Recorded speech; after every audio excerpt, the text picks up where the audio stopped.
السلام علیکم ورحمۃ اللہ وبرکاتہ، نحمده ونصلی علی رسولہ الکریم، اما بعد فاعوذ باللہ من الشیطان الرجیم، بسم اللہ الرحمن الرحیم، رب اشرح لی صدری ویسر لی امری واحلل عقدۃ من لسانی یفقہوا قولی۔ الحمدللہ، میرے لیے بہت خوشی کی بات ہے کہ مختلف جگہوں سے آج آپ لوگ یہاں پر جمع ہیں اور اللہ کی خاطر جمع ہیں، اور اللہ کی خاطر اکٹھے ہونے کا اجر و ثواب بھی کچھ اور ہے۔ اللہ کی خاطر آپس کی محبت جو ہے وہ ایمان کا مضبوط ترین کڑا ہے، ایمان کی مضبوطی ہوتی ہے اس سے۔ جب لوگ اللہ کی خاطر ایک دوسرے سے تعلق رکھتے ہیں، ایک دوسرے سے محبت کرتے ہیں، ایک دوسرے کو وزٹ کرتے ہیں، ایک دوسرے کی کیئر کرتے ہیں، ایک دوسرے کے ساتھ خیر کے کاموں پہ جمع ہوتے ہیں، ایک دوسرے پہ خرچ کرتے ہیں، تو اللہ تعالیٰ سے دعا ہے کہ اللہ تعالیٰ ہمارے سارے کاموں کو اپنے لیے خالص کر لے اور اپنی محبت کی خاطر کرنے کی توفیق دے، اپنی ہی خاطر کرنے کی توفیق دے، اور اس محبت کا جو لطف ہے وہ ہمیں دنیا میں بھی عطا کرے، اور اس کی جو مٹھاس ہے وہ ہمیں آخرت میں بھی عطا کرے، اور ہمیں اپنے چہرے کا دیدار نصیب فرمائے، اور اپنے عرش کے سائے تلے ہمیں سب کو جمع کرے۔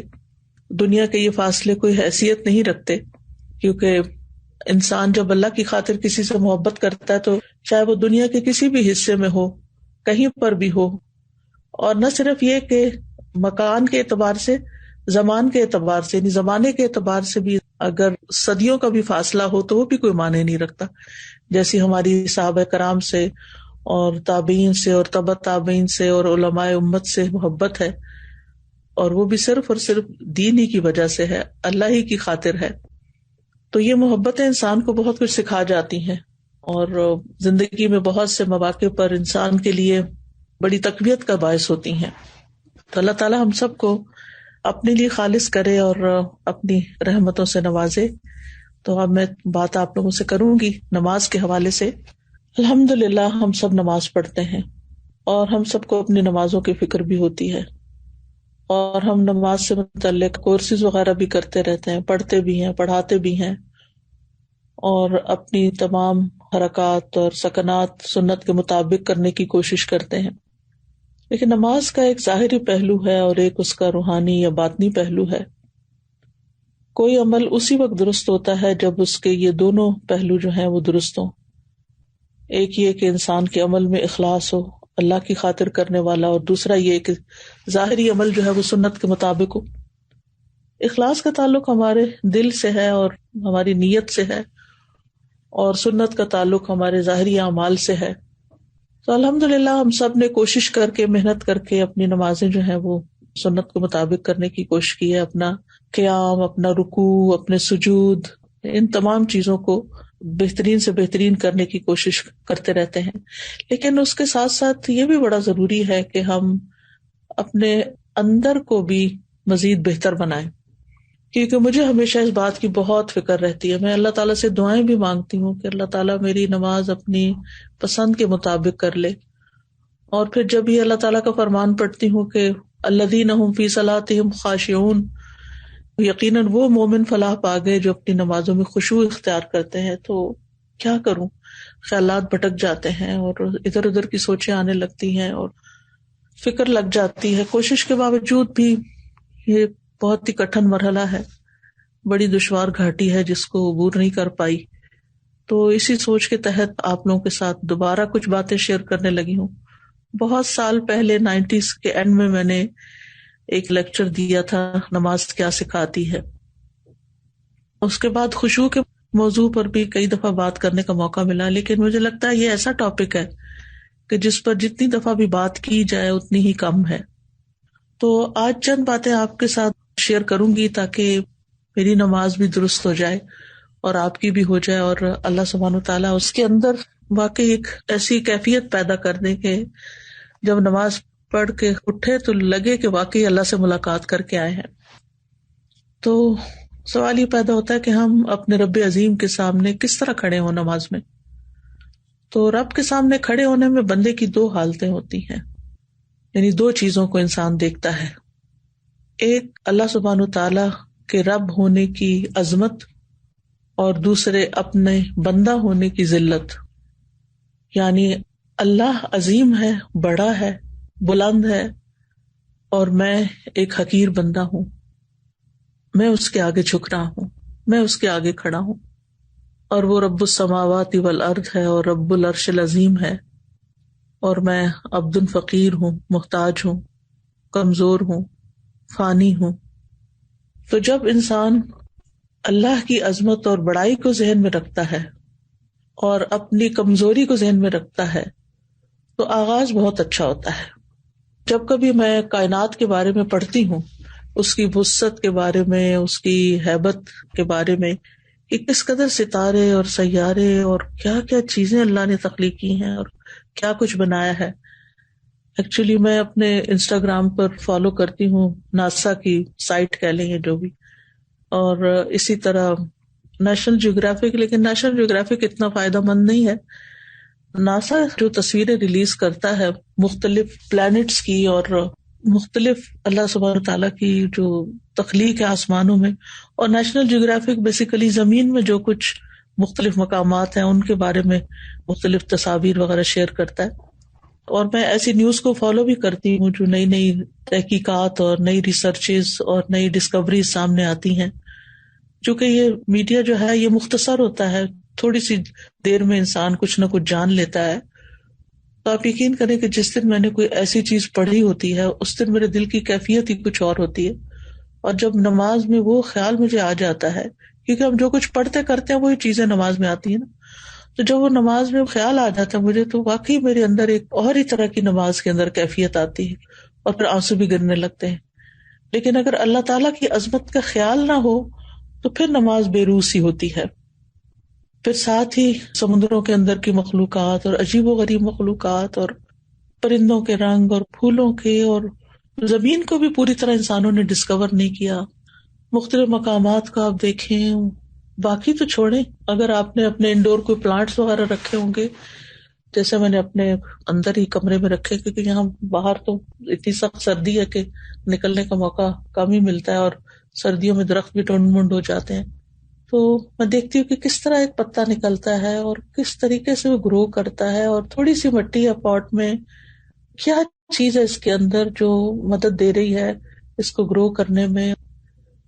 تو اللہ سبحانہ تعالیٰ کی قدرت یاد آتی ہے نا. یعنی کائنات ایسی چیز ہے جس میں غور و فکر کرنے سے اور اللہ تعالیٰ کی مخلوقات میں غور و فکر کرنے سے اللہ سبحانہ تعالیٰ کی عظمت کا احساس دل میں بہت بڑھتا ہے. یہ کونی آیات ہیں نا جن کے اندر ہمیں غور کرنا چاہیے اور اس بات پر ایمان رکھنا چاہیے کہ یہ اللہ سبحانہ تعالیٰ ہی کی تخلیق ہے. اور پھر اس سے آگے یہ کہ یہ سوچنا چاہیے کہ یہ سب کچھ اللہ کی تسبیح بھی کر رہا ہے. وَإِن مِّن شَيْءٍ إِلَّا يُسَبِّحُ بِحَمْدِهِ وَلَٰكِن لَّا تَفْقَهُونَ تَسْبِيحَهُمْ. یہ ساری مخلوقات اپنے رب کو پہچانتی ہیں، اس کی وحدانیت کی گواہی دیتی ہیں، اس کی حمد کے ساتھ اس کی تسبیح بیان کرتی ہیں. اور کُلٌّ قَدْ عَلِمَ صَلَاتَهُ وَتَسْبِيحَهُ، ہر ایک نے یقیناً اپنی نماز اور اپنی تسبیح جان لی ہے، سب کو پتا ہے. تو اگر ہم اللہ سبحانہ تعالیٰ کی اس کائنات کو ذہن میں رکھ کے اللہ اکبر کہتے ہیں یا سبحان اللہ کہتے ہیں تو وہ کیفیت ہی کچھ اور ہوتی ہے. اللہ سبحانہ تعالیٰ اپنی مخلوقات کی مشابہت سے پاک ہے، اور ہماری عقل اللہ کی عظمت کا احاطہ نہیں کر سکتی اور نہ ہی اس کے علم کا. وَلَا يُحِيطُونَ بِشَيْءٍ مِّنْ عِلْمِهِ إِلَّا بِمَا شَاءَ. اور احسان کے درجے میں نماز پڑھنا ایسا ہے نا کہ جیسے آپ اللہ تعالیٰ کو دیکھ رہے ہوں. ہم دیکھ تو نہیں سکتے لیکن ایک احساس ہی ہے نا یہ، ورنہ وہ تو ہمیں دیکھ ہی رہا ہے. اور پھر اس بات کو بھی ہمیں سوچنا چاہیے کہ اللہ سبحانہ تعالیٰ اس بات سے بڑا ہے کہ مخلوقات اس کا حق ادا کرے. ہم اس کا حق ادا نہیں کر سکتے، ہماری عقل، ہمارا خیال اس کا ادراک نہیں کر سکتی. لا تدرکہ الابصار وہو یدرک الابصار. آنکھیں، نگاہیں اس کو نہیں پا سکتی، ہمارے دل کی نگاہیں بھی نہیں پا سکتی، اور وہ ہمیں دیکھ سکتا ہے ہر حال میں کہ ہم کیسے کھڑے ہیں. تو بہرحال ہم ہیں تو اس بات سے قاصر کہ ہم اللہ کی بڑائی کا صحیح معنوں میں حق ادا کریں اور احساس کریں. لیکن یہ ہے کہ بہرحال کوشش ہی ہے، اور اللہ سبحانہ تعالیٰ ہر شرک سے پاک ہے، ہر شریک سے پاک ہے، اور سب سے بڑا ہے. تو جب نماز شروع کریں اور اللہ اکبر کہیں تو بس ساری مخلوق نیچے اور اللہ سب سے بڑا، سب چھوٹے اور اللہ ہی بڑا. پھر اس کے بعد سبحانک اللہم و بحمدک و تبارک اسمک و تعالی جدک و لا الہ غیرک. پاک ہے تو اے اللہ اپنی حمد کے ساتھ، تیرا نام بڑی برکت والا ہے، تیری شان بہت بلند ہے، تیرے سوا کوئی معبود نہیں ہے. پھر جب سورۃ الفاتحہ پڑھیں تو پھر اللہ سبحانہ و تعالیٰ کی صفات پر غور کریں. بسم اللہ الرحمن الرحیم سے لے کر وللضالین آمین تک. جب ہم کہیں کہ الحمد للہ رب العالمین، تو پھر عالمین کا ذہن میں خیال جائے کہ ان سارے جہانوں اور ساری مخلوقات کو پیدا کرنے والا اللہ ہے، پالنے والا اللہ ہے، ان کی تدبیر کرنے والا اللہ ہے. پھر الرحمن الرحیم پڑھیں تو اللہ تعالیٰ کے فضل اور رحمت کو سوچیں. مالک یوم الدین کہیں تو قیامت کے دن کو یاد کریں، اور پھر وہاں جو اللہ سبحانہ تعالیٰ کا جلال ہوگا اور عظمت ہوگی اس کو محسوس کریں. پھر صراط الذین انعمت علیہم غیر المغضوب علیہم ولا الضالین، یہ جب پڑھیں تو انعام یافتہ لوگوں اور جو مغضوب علیہم ہیں، فاسق ہیں، گمراہ ہیں، ان لوگوں کے درجات کو دیکھیں کہ منافقین فی الدرک الاسفل من النار ہوں گے، اور انعمت علیہم جو ہیں وہ قیامت کے دن جنتوں میں الفردوس الاعلی میں ہوں گے. ایک کہاں اور دوسرا کہاں، اتنا درجوں میں فرق ہو جائے گا اگر ہم انعام یافتہ لوگوں کے راستے پہ چلیں گے اور نفاق سے بچیں گے، کفر سے بچیں گے، شرک سے بچیں گے.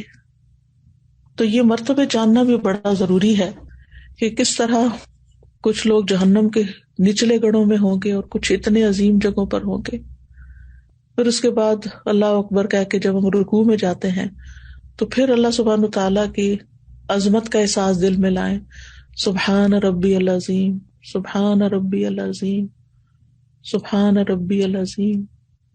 یہ زمین اور آسمان میں جو کچھ ہے، ان کے سب خزانے اور آسمانوں اور زمین کے لشکر اور مخلوقات سب اللہ العظیم ہی کی ہیں. پھر اس کے بعد سمع اللہ لمن حمدہ، اللہ تعالیٰ کی تعریف. اور پھر دوبارہ جب سجدے میں جائیں تو اللہ تعالیٰ کی صفت علو جو ہے کہ اللہ تعالیٰ بلند ہے، بہت بلند. سبحان ربی الاعلیٰ کہتے ہوئے اس کی بلندی کو ذہن میں لائیں اور اپنی پستی کو، کہ ہم نے اپنا سر اور اپنا ناک جو ہے زمین پہ رکھ دیا ہے، اور اصل بڑائی تو اللہ ہی کے لیے ہے، اصل بلندی تو اللہ ہی کے لیے ہے. ہم تو کمزور انسان ہیں. جب اس احساس کے ساتھ انسان نماز پڑھتا ہے تو پھر انسان کے اندر سے تکبر بھی نکلتا ہے، اور یہ نکلنا بڑا ضروری ہے. جب تک انسان اپنے آپ کو بڑی چیز سمجھتا رہتا ہے تو پھر انسان کے ریلیشن شپ نہ تو اللہ تعالیٰ کے ساتھ درست ہوتا ہے اور نہ بندوں کے ساتھ درست ہوتا ہے. تو بہت ضروری ہے کہ ہم اللہ کی بڑائی دل میں پیدا کریں. جس دل میں اللہ کی بڑائی پیدا ہو جاتی ہے پھر وہ دنیا کی حقیر چیزوں سے متاثر نہیں ہوتا. دنیا کی کامیابیوں سے بھی اس کے دل میں کوئی بہت بڑی حسرتیں پیدا نہیں ہوتی کہ فلاں تو اتنا آگے چلا گیا دنیا میں اور میں پیچھے رہ گیا. کیونکہ اس کو پتا ہوتا ہے کہ میرے رب نے جو کچھ بنایا ہے آخرت میں ہمارے لیے، ہم سب کے لیے، وہ کہیں بڑا ہے اس دنیا کے حطام سے. پھر یہ کہ سجدے میں اللہ کے قرب کو محسوس کریں. رسول اللہ صلی اللہ علیہ وسلم نے فرمایا سجدہ کرتے ہوئے بندہ اپنے رب کے سب سے زیادہ قریب ہوتا ہے. یعنی اتنا نیچے ہوتے ہوئے اور اتنے چھوٹے ہوتے ہوئے پھر اتنا اللہ تعالیٰ قرب عطا کرتا ہے. سبحان اللہ، یعنی کتنی محبت اللہ کے دل میں پیدا ہو جاتی ہے.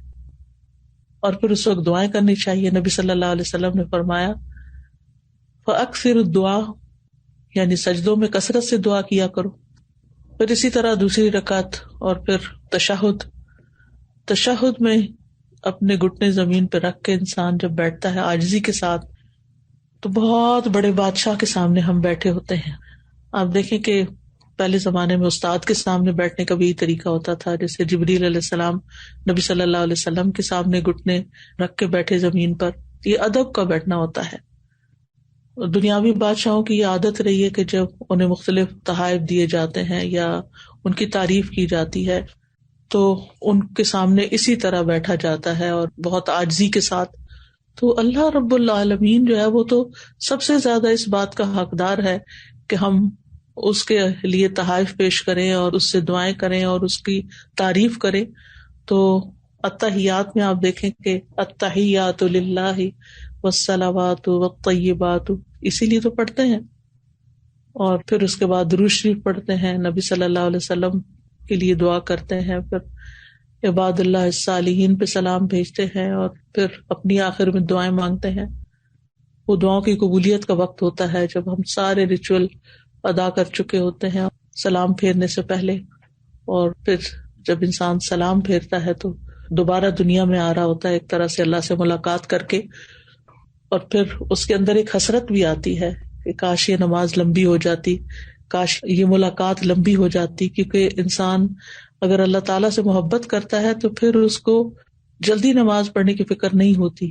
یہ جو ہم جلد بازی کرتے ہیں نا, جیسے قید میں کسی نے باندھ دیا ہو اور پھر اٹھ جاتے ہیں ایک دم سلام پھیر کے. بعض لوگ تو جیسے بچے کر رہے ہوتے ہیں کہ ابھی لیفٹ سائڈ پہ وہ موڑ رہے ہوتے ہیں تو اپنے گھٹنے اٹھا لیتے ہیں اور کھڑے ہونے بھی شروع کر دیتے ہیں. تو اس وقت انسان کو پھر اللہ اکبر کہہ کے, استغفر اللہ کہہ کے, کیونکہ پتہ نہیں کیسی نماز پڑھی کیسی نہیں پڑھی. تو جس کا دل زندہ ہوتا ہے, جس کے دل میں اللہ کا ذکر ہوتا ہے, جس کے دل میں اللہ کی محبت ہوتی ہے, جو دل اللہ سے مانوس ہوتا ہے, جو اللہ تعالیٰ سے سرگوشیاں کرتا ہے, اس کی نماز کا لطف ہی کچھ اور ہوتا ہے. اور نبی صلی اللہ علیہ وسلم اسی لیے فرمایا کرتے تھے جب دنیا کے کاموں سے تھک جاتے تھے کہ اقیم الصلاۃ یا بلال ارحنا بہا, بلال اقامت کو اذان دو تاکہ ہم راحت پائیں. تو نماز دراصل ہمیں راحت پہنچانے کا ذریعہ, اور آپ اس کو محسوس کر سکتے ہیں. اگر آپ واقعی اس کا حق ادا کرتے ہوئے نماز پڑھیں تو آپ کو یوں محسوس ہوگا کہ جیسے آپ کی تھکاوٹ اتر گئی. فزیکلی بھی انسان اوپر نیچے ہوتا ہے, رکوع اور سجدہ جم کے کرتا ہے, اور پھر صحیح معنوں میں دعا بھی کرتا ہے. تو آپ اس کا ایکسپیرینس کریں گے اور کیا بھی ہوگا کہ کس طرح آپ ریلیکس ہو کے اٹھتے ہیں, اور آپ کی ایک نرشمنٹ ہو چکی ہوتی ہے, اور روحانی طور پر بھی آپ اسٹرانگ ہوتے ہیں, فزیکلی بھی آپ ایکٹیو ہو جاتے ہیں, اور ایک عجب خوشی لے کے آپ اٹھتے ہیں جیسے آپ نے سارے بوجھ اتار دیے. اور یہ بھی ایک حقیقت ہے کہ جب انسان رکوع اور سجدہ کرتا ہے تو اس کے گناہ اس کے کمر پہ لا کے رکھ دیے جاتے ہیں, اور پھر وہ اٹھتا ہے تو وہ گر چکے ہوتے ہیں. تو نماز کے بعد وہ گناہوں سے پاک ہو چکا ہوتا ہے. تو اللہ سبحانہ تعالیٰ سے دعا ہے کہ ہمیں اللہ تعالیٰ نمازوں کا حق ادا کرنے کی توفیق دے, اور جو باتیں ہم نے کی ہیں ہمارے عمل میں لے آئے. اللہ سبحانہ تعالیٰ ہمیں اپنے مخلص بندوں میں شامل کرے, ان لوگوں میں جن سے اللہ تعالیٰ محبت کرتا ہے, اور ہماری نمازوں کو واقعی اللہ تعالیٰ ایسی نمازیں بنا دے کہ جو ہمارے حق میں حجت ہوں, ہمارے خلاف حجت نہ ہو. اور جب ہم اللہ تعالیٰ سے ملاقات کریں تو جس طرح اس ملاقات میں ہمیں ایک طرح سے خوشی نصیب ہوتی ہے, اللہ تعالیٰ وہاں بھی ہمیں اپنی ملاقات کے وقت خوش کر دے اور ہمیں بخش دے, یعنی ہمارا محاسبہ نہ کرے. اگر ہم اس دنیا میں اپنی نمازوں میں اپنا محاسبہ کرتے رہتے ہیں تو انشاءاللہ اللہ سبحانہ وتعالیٰ آخرت کے حساب کو آسان کر دے گا. تو یہ چند باتیں تھی میری طرف سے آپ کے لیے ایک تحفہ, اور اب میں چاہوں گی کہ آپ کا وقت زیادہ نہیں لوں اور آپ سے ملاقات کروں اور آپ کی باتیں سنوں. اللہ تعالیٰ ہماری اس ملاقات کو اپنی خاطر قبول کرے. السلام علیکم ورحمۃ اللہ. جی وعلیکم السلام. استاد الحمدللہ بہت ہی آج کا مفید رہا, جیسے آپ نے اخلاص کی بھی بات کی اور پورا آپ نے کنیکٹ کیا. جیسے آپ نے کہا انسٹاگرام پہ آپ ناسا کا بھی وہ سارا کرتی ہیں, تو آپ نے جس طرح وہ والا کنیکشن پورا کیا ہے کہ ہم جو بھی ڈسکوریز کو دیکھیں تو اس میں بھی ایک اللہ کی عظمت اور اس کو بڑائی کے کریں, اور بہت ہی بہترین یہ ساری چیز. اور آج کل ہم جیسے فقہ القلوب کا بھی فقہ اسماء الحسنی کے جو سارے نام بھی پڑھ رہے تھے, تو شروع میں فقہ قدرت الرب اور فقہ عظمت الرب پڑھ رہے تھے سادہ, تو اس میں بھی بہت زیادہ کائنات پہ جیسے غور و فکر کے ساتھ ایک انسان کا ایمان تازہ ہوتا ہے. لیکن آج جو اس سب چیزوں کو جیسے نماز میں کنیکٹ کرنے کا سارا ہوا تو سادہ بہت ہی ایمان تازہ ہوا. اللہ تعالیٰ قبول کرے اور ہماری نمازوں کو درست کر دے. السلام علیکم ورحمۃ اللہ وبرکاتہ. وعلیکم السلام ورحمۃ اللہ. جی استاذہ, بہت ضروری یہ جو آپ نے لیکچر کیا کہ سب سے امپورٹنٹ چیز جو نماز ہے ہماری, اور اسی میں بہت ساری ہماری غلطیاں ہوتی رہتی ہیں اور ہم بہت کوشش کرتے ہیں. اور خاص کر جو آپ نے بات کی نا کہ عظمت کا خیال اگر آ جائے تو جیسے انڈور پلانٹ کی آپ بات کری تھی، تو میں بھی اپنے گھر میں ایک منی پلانٹ لے کر آئی اپنی فرینڈ سے. صرف 2 لیوز تھے اس کے نا، چھوٹا سا میں نے وہیں سے کاٹ کے اس سے لے لیا اور اس کو چھوٹی سی بوٹل میں رکھ دیا. 1 مہینہ گزر گیا اور میں روزانہ اس کو واچ کر رہی تھی کہ یہ کتنا بڑا، اور مجھے شوق ہو رہا تھا کہ یہ پلانٹ بڑھ جائے. پھر ایک دن اس کو میں نے باہر کھڑکی سے رکھ دیا اور اس کی جڑ نکلنی شروع ہوئی. 2 جڑیں نکلی، اس کے بعد کافی ساری اس کی جو جڑیں تھیں وہ پوری پھیل گئیں اور اس کے بعد اس میں سے ایک پتا نکلا. تو سبحان اللہ، مجھے خیال آیا کہ ہمیں اپنی ایمان کو کتنا زیادہ کرنی ہے، مضبوط کرنا. بالکل جڑیں مضبوط کرنی ہے. اور واقعی آپ نے بہت اچھی طرح ریلیٹ کیا کہ اندر مضبوط ہوگا نا تو پھر ظاہر بھی اللہ کی پسند کا ہو جائے گا. ورنہ جو چیزیں باہر سے خوشنما نظر آتی ہیں اور جڑ مضبوط نہ ہو تو وہ زیادہ دیر ٹکتی بھی نہیں ہے. اللہ تعالیٰ ہماری نگاہوں کو سبق سیکھنے والا بنا دے. السلام علیکم استاذہ. وعلیکم السلام. آپ نے لیکچر میں ایک بار کہا تھا کہ نماز ہمارے لیے جیسا تھرمامیٹر ہوتا ہے اس مانند ہوتا ہے کہ آپ کا ایمان کتنا ہے وہ آپ کو بتاتا ہے. آپ کی یہ بات ہمیشہ ذہن میں رہتی ہے اور مجھے یہی فکر ہوتی تھی کہ نماز میں اس طرح کا خشوع نہیں آ رہا ہے. پر الحمدللہ حی علی الصلاح کورس کے بعد اور فقہ القلوب کے بعد جو آپ ہمیشہ نصیحت کرتی ہیں کہ ہمیں کہ فقہ القلوب ضرور پڑھو، اس کے بعد جو اللہ کی عظمت دل میں آئی تو میں اپنے ساتھیوں سے اور اسٹوڈنٹ سے یہی ضرور کہتی ہوں کہ وہ فقہ القلوب ضرور پڑھے. اس کے بعد جو اس کی قدرت محسوس ہوئی میں بیان نہیں کر سکتی. جزاک اللہ خیرن. السلام علیکم. وعلیکم السلام ورحمۃ اللہ وبرکاتہ. جو آج آپ نے نماز کی بات کی استاذہ، جو ریمائنڈر آپ نے ہم سب کو دیا ہے، اس سلسلے میں یہ سوچ رہی تھی کہ یہ بات بالکل صحیح آپ نے کہی کہ سنت کے تحت ہم نے نماز پڑھنا سیکھ لی، لیکن جو اندر سے اسپریچولی ہمیں اپنی گرومنگ کرنی تھی کہ خشیت کے ساتھ نماز پڑھ سکیں، تو اس کے لیے آپ کی بھی بتائی ہوئی بہت سی ٹپس کے اوپر کوشش کی اور ایک پورے پروسیس سے گزرنا پڑا کہ کیسے اندر خشوع لایا جائے. تو بس میں ایک ٹپ شیئر کرنا چاہوں گی سب کے ساتھ جو واقعی بہت بینیفیشل ثابت ہوئی کہ میں نے یہ چیز انالائز کی کہ وہ کون سی نماز ہے. کبھی لگتا ہے کہ میں نے آج اچھی نماز پڑھی، اس میں مجھے یہ احساس ہوا کہ جب کبھی کوئی ہمارا کام ہو جاتا ہے، جیسے اللہ نے ہماری کوئی دعا قبول کر لی یا ہمیں کوئی خوشخبری ملی اور ہم بہت اللہ سے خوش ہوتے ہیں اور اس وقت نماز کا وقت ہوتا ہے، اور جب ہم جاتے ہیں نماز پڑھتے ہیں سجدہ کرتے ہیں تو ہمیں اللہ پہ بہت پیار آتا ہے اور اس دن کی نماز بہت اچھی ہوتی ہے، دل میں خشوع آ جاتا ہے نیچرلی. تو اس چیز کو پھر میں نے سوچا کہ کیوں نہ ہم ہر نماز سے پہلے ایسا اپنے اندر شکر گزاری کا جذبہ لائیں کہ ہم یہ نہ سوچیں کہ ابھی میرا کیا کام ہوا ہے، اللہ نے میری کون سی دعا قبول کی ہے یا اس وقت میرا کیا کام ہوا ہے، بلکہ ہم سوچ کے وہ والی باتیں اپنے ذہن میں لائیں جس پہ ہمیں اللہ کا شکر کرنا چاہیے. تو اس وقت ایسا لگتا ہے کہ ہم تو کتنے چھوٹے ہیں اور اللہ تعالیٰ کتنے عظیم ہیں، لیکن ہم جیسے ایک ذلت والے انسان کے اوپر بھی اللہ اتنا مہربان ہے. اور اس سوچ کے ساتھ جب نماز پڑھیں تو واقعی پھر سجدے میں اللہ تعالیٰ سے محبت ہو جاتی ہے اور دل چاہتا ہے کہ سجدہ طویل کر لیں اور نماز میں خشوع آ جاتا ہے. انشاءاللہ. جزاک اللہ خیر. السلام علیکم ورحمۃ اللہ وبرکاتہ. استاذہ جی کیسی ہیں آپ؟ وعلیکم السلام ورحمۃ اللہ وبرکاتہ. الحمدللہ. ایک ریکویسٹ تھی استاذہ جی کہ جس طرح کی میٹنگ ابھی ہو رہی ہے تو کیا کوئی اس طرح کی میٹنگ ارینج ہو سکتی ہے کہ سارے انچارجز کو بلایا جائے اور ان کی ٹریننگ کی جائے اور آگے پھر وہ اپنے اسٹوڈنٹس کو ٹرین کرے؟ جی بالکل ہو سکتی ہے انشاءاللہ تعالیٰ. ایک دفعہ یہ راؤنڈ مکمل ہو جائے ریجنز کا تو پھر اس کے بعد اسٹوڈینٹس کے ساتھ اور اسٹاف کے ساتھ دوبارہ شروع کریں گے انشاءاللہ تعالیٰ. ایسا ہے کہ چونکہ اب گروپ چلا گیا ہے نا ٹیلی گرام پہ، تو ٹیلی گرام پہ اب 2 ہم نے چینل اور بنائے ہوئے ہیں. ویسے تو کئی ایک چینلز ہیں الحمدللہ. ایک ہے پرلز آف وزڈم. اس میں پہلے میں پوسٹ کیا کرتی تھی، جو گروپ میں پوسٹ کرتی تھی پھر وہ وہاں بھی ڈال دیتی تھی. اس میں اگر کوئی ڈیوٹی لے لے کہ وہاں سے اٹھا کے دوسری طرف ڈال دیا کرے تو وہاں یہ ساری چیزیں محفوظ ہوتی جائیں گی. تو جس کو یہ ان میں سے کوئی چیز چاہیے ہوگی وہاں سے لے سکتے ہیں. دوسرا یہ ہے جو میرے لیٹسٹ لیکچرز ہیں اس کا بھی ایک گروپ بن گیا ہے، ڈاکٹر فرحت ہاشمی نیو لیکچرز. اس میں جو میں لیٹسٹ پڑھاتی ہوں وہ ساتھ ساتھ انشاءاللہ اپلوڈ ہوتے جائیں گے. یہ چینلز ہیں اور چینلز میں کوئی اور کچھ پوسٹ نہیں کر سکتا. تو اس میں اگر کسی کا مثلاً اس ہفتے کا فقہ القلوب مس ہو گیا ہے تو وہ وہاں جا کے سن سکتا ہے، اور اگر سنتے ہوئے بیچ میں کوئی اور کام آ گیا تو وہ واٹس ایپ کی طرح یا یوٹیوب کی طرح وہاں سے ہٹے گا نہیں، بلکہ وہیں پر پن ہو جائے گا، اور پھر آپ دوبارہ جب چاہیں اس کو وہاں سے آگے سننا شروع کر دیں. یہ میٹنگز جو ہوتی ہیں یہ بھی وہاں پوسٹ ہو رہی ہیں، سارے کو سبسکرائب کر سکتے ہیں. استاذہ انشاءاللہ ہم پلس آف وزڈم کے اندر یہ ساری چیزیں ڈال دیا کریں گے. اور جیسے آپ نے کہا تھا نا کہ اللہ تعالیٰ کی پہچان اور اس کے عظمت کے احساس کے ساتھ جب ہم نماز کی طرف بڑھتے ہیں اور نماز ادا کرتے ہیں تو زیادہ اس میں خوشبو آتا ہے.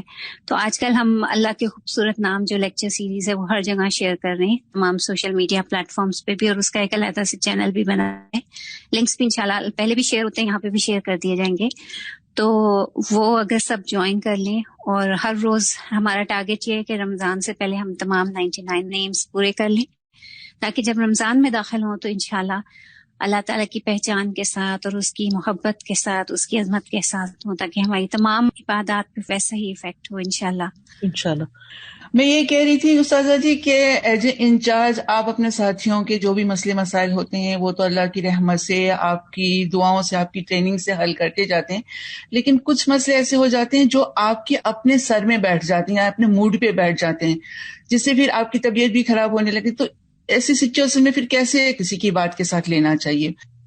اللہ پہ توکل، معاملات کو اللہ کے سپرد کرنا، مسائل کھڑا کرنے والوں کے لیے دعا کرنا، اس طرح کی چیزیں. اور الحمدللہ جب روزانہ قرآن اور سنت کے ساتھ ایک پڑھنے پڑھانے کا سلسلہ جاری ہوتا ہے تو کوئی نہ کوئی رہنمائی لازماً مل جاتی ہے، اور ساتھ ساتھ صفائی بھی ہوتی جاتی، دل ہلکا ہوتا جاتا ہے. جی استاذہ، بہت بہت شکریہ کہ آپ نے ہمیں موقع دیا بات کرنے کا، جزاک اللہ خیر. اور ماشاءاللہ سے بہت کچھ سیکھا الحمدللہ، تفسیر بھی اور حدیث بھی. تو میں آپ سے یہ کہنا چاہ رہی ہوں کہ جس طرح خواتین کے لیے فیمیل سیکشن میں کام ہو رہا ہے تو میل سیکشن میں اور بچوں کے لیے جو کام الہدا میں ہو رہا ہے یہ مجھے پتہ ہے کہ ہو رہا ہے، لیکن اس طرح سے ہمارے پاس اس کی ریکارڈنگز نہیں ہیں. کیا ایسی کوئی ایپ آپ لوگوں نے بنائی ہے کہ ہم باقی فیملی کے لیے بھی ایج وائز ہم کچھ وہاں سے رہنمائی حاصل کر سکیں؟ الحمدللہ ڈاکٹر ادریس زبیر جو ہمارے استاد محترم ہیں، استاذہ کے ہسبینڈ ہیں، ان کا پورا ہماری ویب سائٹ پہ ایک سیکشن بنا ہوا ہے. اس کے علاوہ جو وزٹنگ فیکلٹی میں ہمارے مختلف قسم کے جو اسکالرز آتے رہتے ہیں پاکستان کے اندر سے بھی اور باہر سے بھی، ان کا بھی جو سیکشن ہے وہ بنا ہوا ہے ویب سائٹس کے اوپر. اور اسی طرح جو بچوں کے لیے ہے وہ ہمارے بچے پروگرام جو ہے وہ سارا موجود ہے. انگلش سیکشن کے اندر بہت سارے اسپیکرز ہیں، جن میں سب سے پہلے تو تیمیہ زبیر ہیں، استاذہ کی بیٹی ہیں، ان کا تعلیم القرآن بھی ہیں اور فہم القرآن اور مختلف اور ٹاپکس بھی کور کیے ہوئے ہیں. تو اگر آپ ہماری ویب سائٹس پہ جائیں تو بالکل کیٹیگرائز فارم میں یہ سب چیزیں موجود ہیں انشاءاللہ. بہت آسان. السلام علیکم ورحمۃ اللہ. استاد جزاک اللہ خیرن، بہت اچھا لگا، بڑا اچھا ریمائنڈر دیا نماز کا. مجھے ایکچولی ایک باقی بات یاد آئی تھی نماز کے اس ٹاپک کے حوالے سے ہی. سنتیں اور نوافل میں ہم جیسے اگر سستی کریں تو ابھی پچھلے دنوں میں پڑھی تھی کہ جیسے سنت اور نوافل ہوتے ہیں وہ ہمیں محفوظ رکھتے ہیں شیطان اور باقی چیزوں سے، تو جب ان میں ہم کمی کرتے ہیں تو خود ہی ہم ڈور اوپن کر دیتے ہیں، تو پھر فرائض جو ہوتے ہیں وہ بھی ہمارے اس طرح خشوع والے جو ہے وہ نہیں رہتے. اور مجھے ایک بات آپ کی اور وہ یاد آئی تھی کہ آپ نے ایک دفعہ کہا تھا کہ جب ہم جیسے واک یا کوئی ایکسرسائز کر رہے ہوتے ہیں تو پھر ہم جب تھکنے لگتے ہیں یا کوئی کام کر رہے ہوتے ہیں تو ہمیں بس ایک سٹیپ اور لے لینا چاہیے، یعنی تھوڑا سا اور کر لینا چاہیے. تو یہی چیز مجھے نماز کے لیے بھی تھا کہ سارے دن کی تھکاوٹ اگر ہم تھوڑا فوکس کریں تو واقعی اگر دل سے 2 نفل پڑھ لیں تو وہ اتر جاتی ہے. اللہ تعالیٰ عمل کی جو ہے وہ توفیق ہمیں دے. آمین. استاذہ جو آپ کی پہلی میٹنگ تھی دسمبر کے اینڈ پہ ہوئی تھی، اس میں آپ نے بتایا تھا نا کہ اخلاص کی کمی کی ایک سزا یہ ملتی ہے کہ آپ کی عبادت میں لذت نہیں رہتی نا. تو اگر اس پوائنٹ کو لے کے اور خود کو فیل کرے کہ میری سزا ہے کہ میری عبادت میں لذت نہیں ہے تو پھر انسان کوشش کرتا ہے نماز کو اچھا کرنے کی. بالکل. دوسرا یہ تھا کہ سیکنڈ میٹنگ میں آپ نے بتایا تھا کہ تہجد میں تدبر شروع کرتے نا، تو غور کے ساتھ پڑھنا اور تدبر کے ساتھ پڑھنا اس چیز سے بہت خوشی پیدا تھی. الحمدللہ. جزاکم اللہ خیرا کثیرا. بارک اللہ فیکم. سبحانک اللہم و بحمدک، اشہد ان لا الہ الا انت، استغفرک و اتوب الیک. السلام علیکم و رحمۃ اللہ وبرکاتہ.